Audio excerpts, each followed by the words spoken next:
I'm out and about testing out the Osmo Pocket 3. It's one of my favorite cameras of all times. I've been a big fan of the Osmo series for the whole time, with the Osmo Pocket series. I got the Osmo Pocket 1, wasn't even called 1 then, and I went on backpacking trips in the mountains all over the Sierra Nevadas. An amazing camera.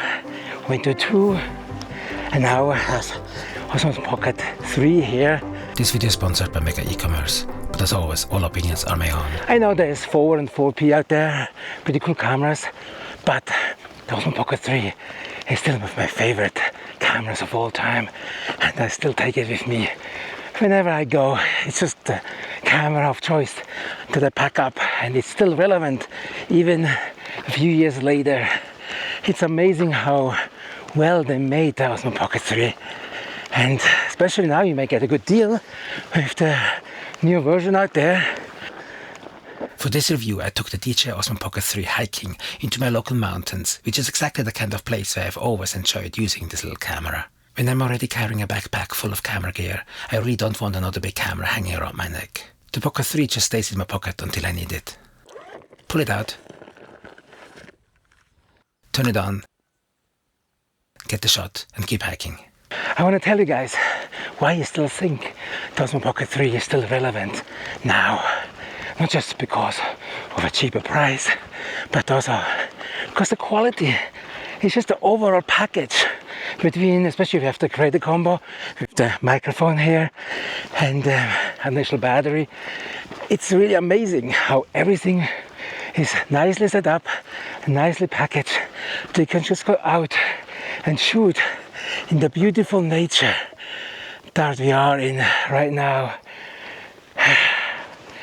That's what the Pocket series is for me all about. Being able to go out in nature and shoot and vlog, film yourself, and just enjoy the beauty of the moment and the peace.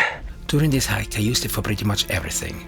Wide shots, close up, tracking shots, low angle reveals, and even hiking uphill over rocks and uneven terrain. And that's exactly where the 3-axis mechanical gimbal really makes a difference. It doesn't just make your footage smoother, it also lets you create some real nice camera movements. You can slowly push into the scene, orbit around something, get down low for a reveal, or simply walk with the camera and get a much smoother, more controlled shot. I even tried running with it, and for such a tiny camera, the results were pretty impressive. And the nice thing is, there's nothing to balance, and really nothing to set up. You just turn it on and start filming. That combination of a tiny camera and a real mechanical gimbal is still one of the things I like most about the Pocket 3. If you're filming by yourself, there's also ActiveTrack.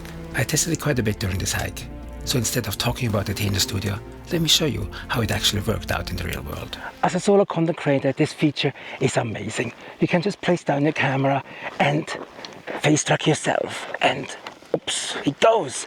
It follows you everywhere around. And this is an amazing feature to have. You place the camera down someplace and ActiveTrack follows you around. Now in my case, I used face tracking feature because I cannot time myself on the screen because I'm 7-8 feet away from the Osmo Pocket 3. But this is an amazing feature that you can enable on your Osmo Pocket 3. That's something I've been using quite a bit throughout the years, because I've been using the Osmo Pocket 3 for several years now, and ActiveTrack/Face Track has been a big part of this journey. But of course, all of this wouldn't mean much if the image quality wasn't good. And I think this is one of the areas where the Pocket 3 still holds up very well.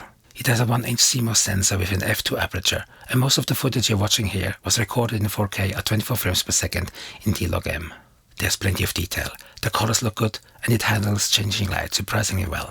And on a hike like this, the light changes constantly. 1 minute I'm out in bright sunlight, the next I'm underneath trees or shooting into the sun. The Pocket 3 handled all of that really well. And if you like to color grade footage, you also have 10-bit D-Log-M, which gives you a lot more flexibility in post. But video is only part what this little camera can do. You can also shoot slow motion at up to 4K 120 frames per second. For the kind of slow motion I normally use in my videos, that's more than enough, and you're still getting it in 4K. There's also time-lapse, which I use to capture the sun slowly setting behind the mountains. It's a simple way to take something that happens over a longer period of time and turn it into a few seconds of video. Then there's the digital zoom. It's not an optical zoom, so I wouldn't go crazy with it. But within the lossless range, it's handy when you just want to get a little closer without actually moving the camera. Then there's low light.